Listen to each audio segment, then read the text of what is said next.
Oke, sebelum kita mulai, kita seperti biasa kita doa ya, puji Tuhan.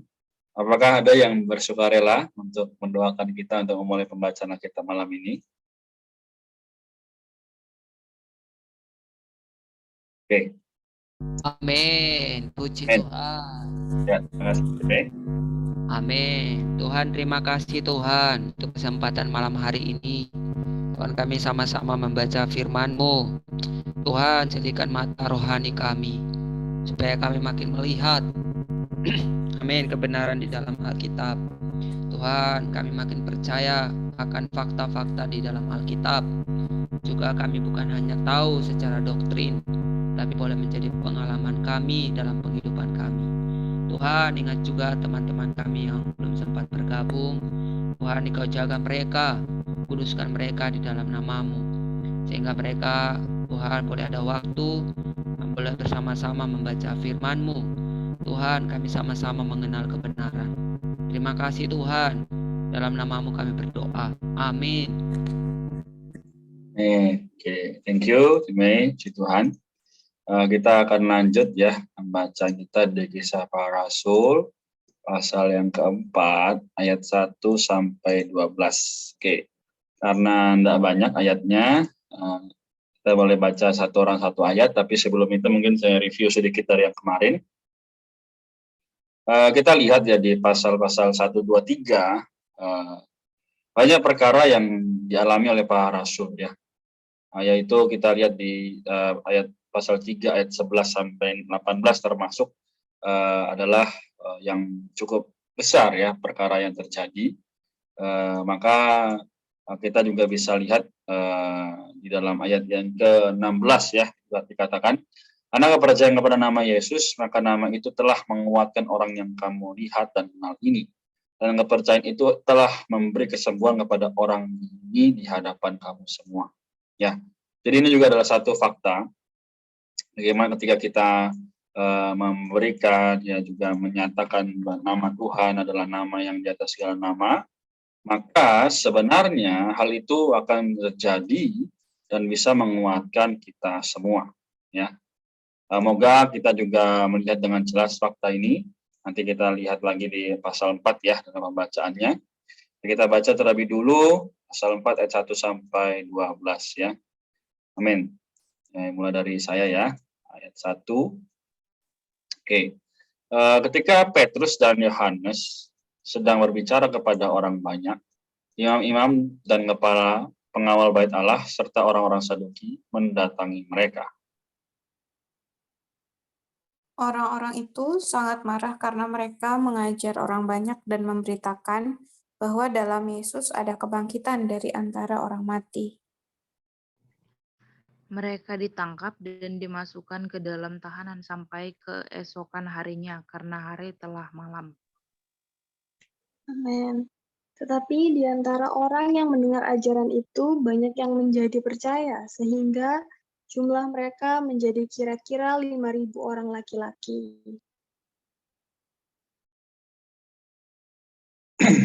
Boleh, ayat 5. Amin. Keesokan harinya, pemimpin-pemimpin Yahudi serta tua-tua dan ahli-ahli Taurat mengadakan sidang di Yerusalem. Ayat 6, dengan imam besar Hanas dan Kayafas, Yohanes dan Alexander, dan semua orang lain yang termasuk keturunan imam besar. Amin. Lalu Petrus dan Yohanes dihadapkan pada sidang itu dan mulai diperiksa dengan pertanyaan ini. Dengan kuasa mana atau dalam nama siapa kamu melakukan hal itu? Lalu Petrus yang penuh dengan Roh Kudus menjawab mereka, "Hai pemimpin umat dan tua-tua, Jika kami sekarang harus diperiksa karena suatu perbuatan baik kepada seorang sakit dan harus menerangkan dengan kuasa mana orang itu disembuhkan. Maka ketahuilah oleh kamu sekalian dan oleh seluruh umat Israel bahwa dalam nama Yesus Kristus, orang Nazaret yang telah kamu salibkan, tetapi yang telah dibangkitkan Allah dari antara orang mati, bahwa oleh karena Yesus itulah orang ini berdiri dalam keadaan sehat sekarang di depan kamu.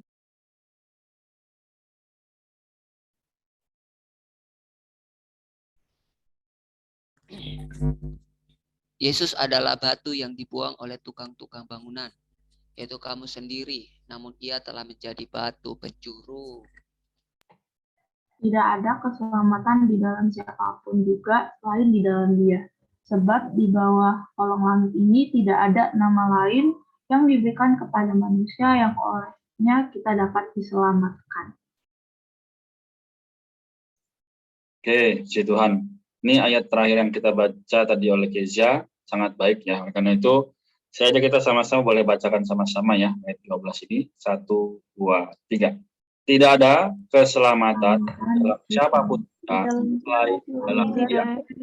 Sebab bawah kolong langit tidak ada nama lain yang diberikan kepada manusia olehnya kita dapat diselamatkan. Amin. Puji Tuhan. Ini juga bisa menjadi ayat nas kita hari ini, ayat 12. Sungguh amat baik ya. Mungkin saya buka sedikit ayat 1. Nah, ini latar belakangnya ini adalah permulaan penganiayaan oleh kaum agamawan Yahudi dan juga penangkapan dan pemeriksaan oleh mahkamah agama. Bayangkan, padahal mahkamah agama, tanda kutip ya. Lalu apa? Kaum agamawan Yahudi. Mereka adalah orang yang sangat mengerti firman seharusnya ya. Tapi kenapa di ayat pertama, jika Petrus dan Yohanes sedang berbicara kepada orang banyak, imam-imam dan kepala pengawal bait Allah serta orang-orang Saduki mendatangi mereka. Baik, jadi sampai hari ini, ya, kisah ini juga masih terjadi di kalangan kita, terutama orang-orang muda. Ya, mungkin bukan hamba Tuhan yang menangkap kita, yang mendatangi kita, tapi justru adalah mungkin teman-teman kita, ya, atau juga lingkungan sekitar yang tidak suka akan perkara rohani. Kelihatannya memang mereka sudah menjadi orang percaya, tapi justru karena melihat terlalu banyak waktu yang diluangkan bagi pekerjaan rohani, maka mereka mendatangi kita. Nah, ini bukan hanya segelintir orang ya, tapi banyak juga yang mengalami hal ini. Nah, maka katakan di sini apa? Orang itu sangat marah karena mereka mengajar orang banyak dan memberitakan bahwa dalam nama Yesus ada kebangkitan dari antara orang mati. Artinya apa? Mereka nggak percaya ada kebangkitan. Nah, hari ini kita percaya dong ya sama kebangkitan Tuhan Yesus ya. Dia telah melalui proses mati dan bangkit dan sekarang menjadi roh yang menghidupkan tinggal dalam roh kita. Itu semua kita alami ya. Kita juga percaya, bahkan kita imani karena kita nggak lihat, kita nggak pernah menyentuh, menjamah, tapi kita percaya. Dan itulah suatu hal yang luar biasa. Oke, lalu selanjutnya dikatakan lagi di ayat yang ke-5, keesokan harinya pemimpin Yahudi serta tua-tua dan ahli Taurat mengadakan sidang di Yerusalem. Bayangkan sampai tahap mereka tidak suka akan firman kebenaran ini, mereka menyidang ya. Kalau kita lihat ya di hukum juga kadang ya ada orang yang salah disidang ya di pengadilan. Nah, demikian pun dengan Petrus dan Yohanes. Bayangkan teman-teman sekalian, kita kalau misalnya hari ini lagi beritain firman, lagi menyatakan firman, kita dipanggil ke pengadilan negeri, gimana rasanya? Ya pasti enggak kok aku nggak beritain firman Tuhan ya gitu ya. Tapi teman-teman hari ini mereka Petrus ya, Yohanes ya, mereka tetap percaya bahwa firman ini harus diberitakan. Nah, lalu di sini dibilang ya, kan ditanya, diragukan ya, dengan kuasa mana atau dalam nama siapa kamu melakukan hal itu? Nah, Petrus bilang ya, yang penuh dengan Roh Kudus. Ya, hari ini ya kita juga masing-masing ya, ada Eva, ada Ella, Time, ada Kamaria, ada Kezia, ya kita semua sudah ada Roh Kudus dalam kita.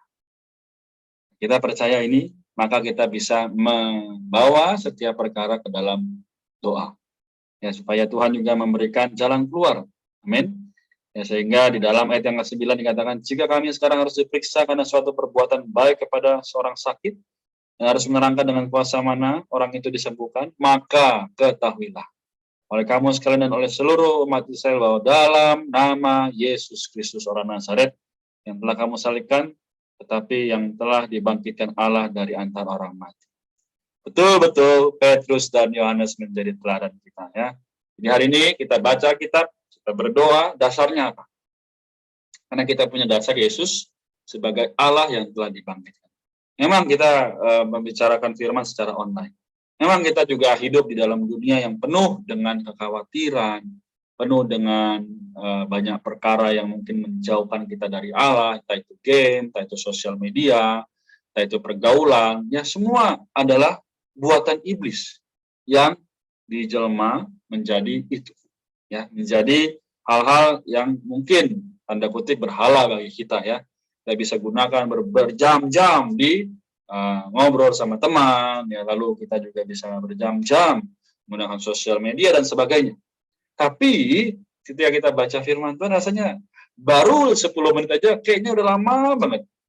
Nah, teman-teman, ini semua adalah karena iblis tidak suka ketika orang percaya dan beriman bahwa Yesus sudah dibangkitkan dari orang mati. Nah, sekarang jadi sikap kita apa? Ya, terus jangan mau kalah. Kan kalau ada lagu, ya, jangan lelah bekerja di ladangnya Tuhan, Roh Kudus beri kekuatan yang mengajar dan menopang, ya. Jadi benar-benar kita jangan lelah, jangan mau tertipu oleh situasi sekitar sehingga membuat kita tidak lagi yakin atau beriman pada kebangkitan Tuhan. Amin. Jadi mungkin saya sampai sekian, nanti kalau ada waktu lagi saya tutup. Dari teman-teman ada yang mau ditanyakan atau dibagikan dari yang didapat?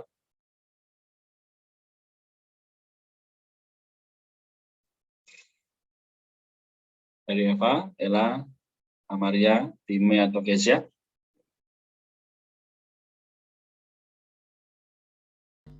Amin, puji Tuhan. Amin. Amin, puji Tuhan. Kak, saya menikmati, ya, di ayat 8. Di situ dikatakan bahwa Petrus yang penuh dengan Roh Kudus menjawab mereka. Yang saya garis bawah itu penuh dengan Roh Kudus, ya. Artinya untuk menghadapi pemimpin-pemimpin umat-umat ini, tentu Petrus nggak bisa bersandar pada dirinya sendiri, ya. Artinya dengan kekuatannya, dengan dagingnya sendiri, tetapi di sini dikatakan bahwa dengan Roh Kudus, ya, sehingga dia bisa menghadapi pemimpin-pemimpin dan tua-tua itu. Bahkan ketika nanti di akhir zaman, ya, nanti ketika antikris datang, ya, di situ juga dikatakan bahwa jangan kamu mengatakan sesuatu, tetapi Roh itu yang berkata-kata di dalam dirimu. Dan memang dari perkara ini penuh dengan Roh Kudus ini sangat penting, ya, di dalam penghidupan kita. Hanya kenapa dibilang kita perlu melatih roh kita dimanapun kita berada. Kita perlu menjamah Allah di dalam roh, supaya apapun situasi kesulitan yang kita hadapi itu, kita bisa melewatinya. Puji Tuhan, amin. Amin. Terima kasih. Kayaknya ada pertanyaan, ya. Jadi doa itu dasarnya apa sih? Jadi sekali lagi, itu Time sudah menyinggung, ya, menjadi satu dorongan bagi kita, ya. Doa dasarnya adalah karena Kristus telah bangkit, ya, karena Kristus telah menjadi Allah kita, ya.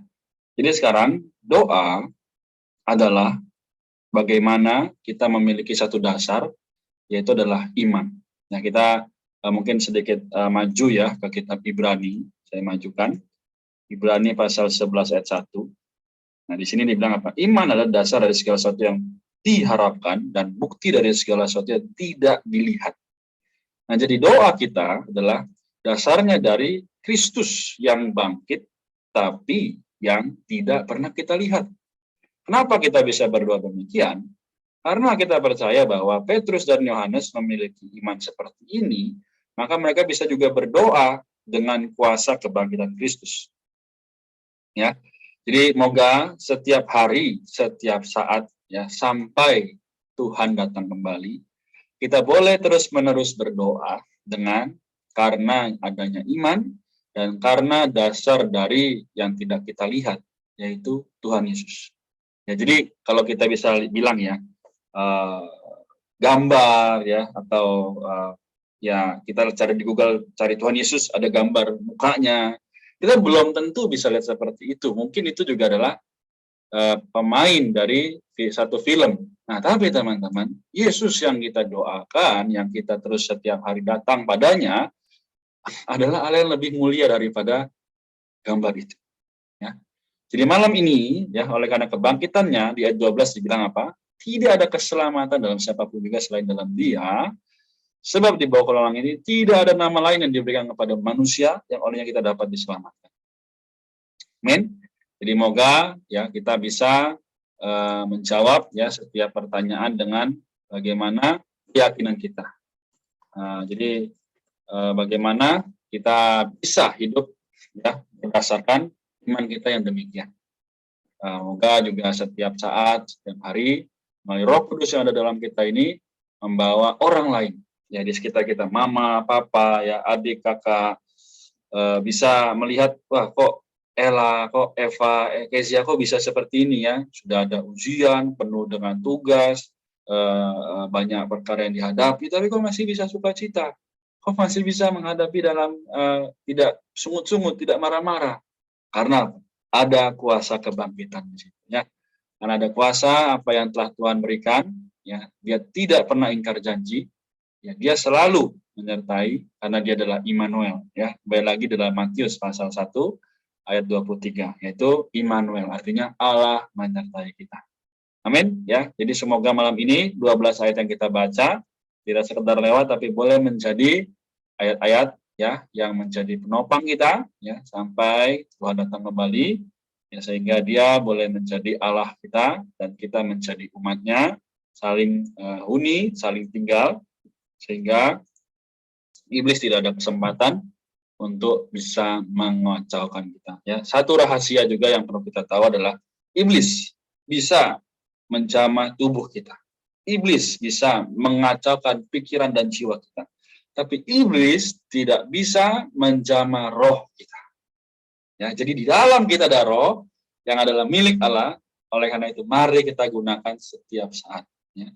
Dari ayat 12, tidak ada di bawah kolong langit ini nama yang dimana kita dapat diselamatkan. Ya, ada susah, ada duka, kita tinggal panggil Tuhan, aku bersedih. Tuhan, aku kesulitan. Oh Tuhan, bebaskan aku. Ya, demikian kita bisa diselamatkan. Amin, puji Tuhan. Jika masih ada pertanyaan atau yang mau dibagikan, bisa di-share di grup. Ya, puji Tuhan, kita sampai di sini. Mari kita berdoa, setelah itu kita foto dan kita akhiri pembacaan kitab kita. Amin. Mari kita berdoa. Tuhan Yesus, Allah kami yang kami kasihi, kami mengucap syukur Tuhan malam hari ini. Sungguh firman yang begitu meneguhkan, juga menguatkan kami kembali. Oh, bahwa kami ada perlu yakin dan percaya dengan iman, bahwa Engkau telah bangkit dari antara orang mati, sehingga kami pun hari ini juga bisa mengalahkan setiap tipu muslihat iblis. Tuhan rahmati, ada Ella, ada Eva, ada Kamaria, ada Time, ada Kezia, juga teman-teman lain yang belum bisa bergabung. Tuhan, moga diri-Mu semakin menguatkan kami, meskipun kami juga di rumah masing-masing, Tuhan sulit untuk bisa berjumpa karena masih ada pandemi dan sebagainya. Kami mohon Roh-Mu ya Tuhan, Roh yang kudus ini kembali memimpin kami setiap hari untuk bisa datang kepada Tuhan. Terima kasih Tuhan, sungguh mulia, hormat bagi nama-Mu, juga sukacita bagi kami. Terima kasih Tuhan Yesus, kami berdoa.